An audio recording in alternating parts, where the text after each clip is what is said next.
I'm Anil Kumar, and here is an application question on quadratic functions. The sum of squares of two consecutive odd integers is 290. Find the integers. Very simple statement. It says the sum of squares of two consecutive odd integers is 290. Find the integers. So first, what are two consecutive odd integers? Like 3 and 5, they're odd and they're consecutive, which comes one after another. So difference between them is always of 2, right? So we'll say let the consecutive integers be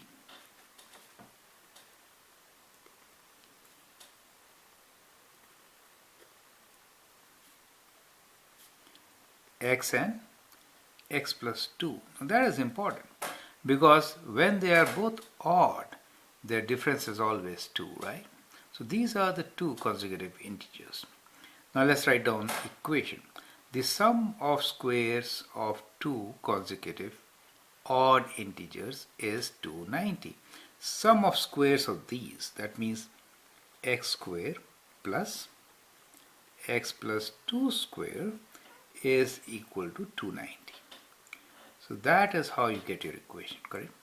Now we can expand and simplify. So we get x square plus 2 times ab, which is 4x, plus 4 equals to 290. We can bring all the terms to the left side. X square plus x square is 2x square. That is combining the like terms. We have plus 4x plus 4 minus 290 equals to 0. So that gives us 2x square plus 4x, and that is minus 286 equals to 0.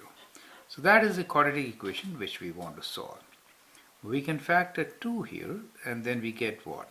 We get x square plus 2x minus 143 equals to 0. Now we need to solve this quadratic equation. Of course, 2 cannot be 0, so the term inside the bracket should be 0, right?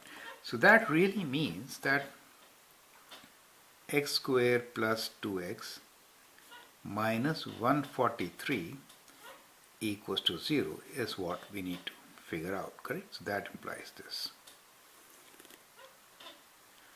How to do it? At this stage, you can actually apply the quadratic formula, right? That is probably the simplest and the best way to do it. And some of you who are bold enough to try factoring can do that also, right? So apply the quadratic formula and solve it. Factoring also you can do. Well, we know 143 is product of 11 and 13, right? So it is equals to 11 times 13. And since we need 143 as negative, one of them should be negative.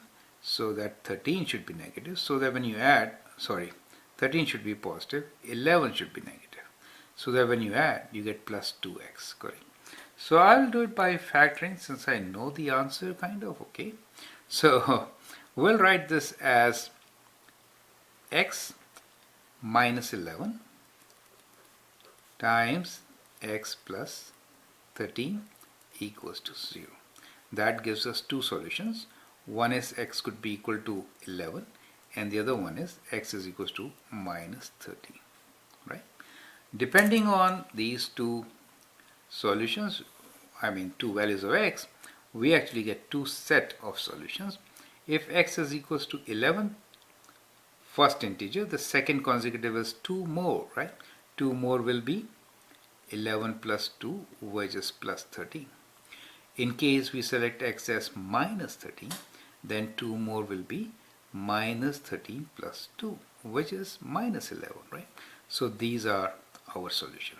So our answer is either the two integers are 11 and 13, or they could be minus 13 and minus 11, right?